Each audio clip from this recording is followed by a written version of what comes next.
በአላህ ገመድ ላይ ተሳሰሩ፣ አንድ ሁኑ፣ አትለያዩ። አንድ ሁኑ ብቻ አላለም፣ ወላ ተፈረቁ፣ እንዳትለያዩ አጠበቅ። አንድን ሰው እንዲያደርግ ብለህ ማዘዝና ደግሞ እንዳትተው ማለት በጣም ማጥበቅ እኮ። አንድ ሁኑ አለና እንዳትለያዩ አለ አላህ። ምን ነው የተለያየ ህዝብ ውስጡ ላይ ተራ ሻኢዓት ተራ ወሬ የሚያስፋፋ ትውልድ ለስኬት አይበቃም።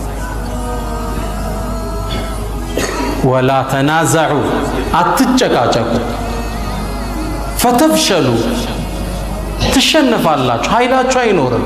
ወተዝሀበ ሪሑኩም፣ ኃይላችሁ ይሸሻል። ወንድም ኃይል ሰነሹዱ ዐዱደከ ቢአኺክ ይላቸዋል ለነቢዩላህ ሙሳ። ኃይልህን በወንድምህ በሃሩን እናበረተዋለን ጡንቻህን ይላቸዋል። ወንድም ኃይል፣ አንድነትን ጠብቅ፣ ልዩነቶችን አጥፋ። አንድ አባት ለህልፈተ ሞት ከመድረሳቸው በፊት ለልጃቸው አንድን ትልቅ ውርስ ለማውረስ ፈለጉ።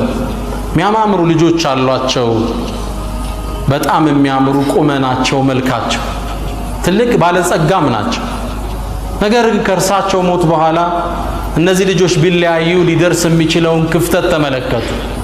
ጠሯቸውና ትልቅ ትምህርት ሰጥቷቸው ምን አደረጉ? እንጨት ከበረሃ ይዛችሁልኝ ነው አሉ። ሁሉም ከበረሃ እንጨት ይዘው መጡ። እንጨቶችን ካመጡ በኋላ ወጣቶችን እሰሩት አሏቸው። እንጨቶቹ ተሰበሰቡና በደንብ ተወጥረው ታሰሩ።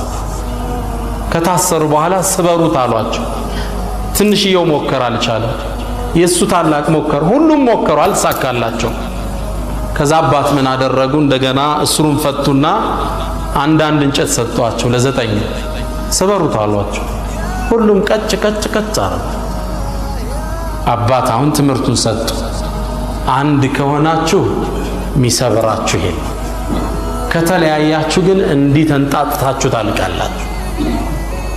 ግልጽ ነው። ዋህዳን ጠብቅ፣ ልዩነትን አጥፋ።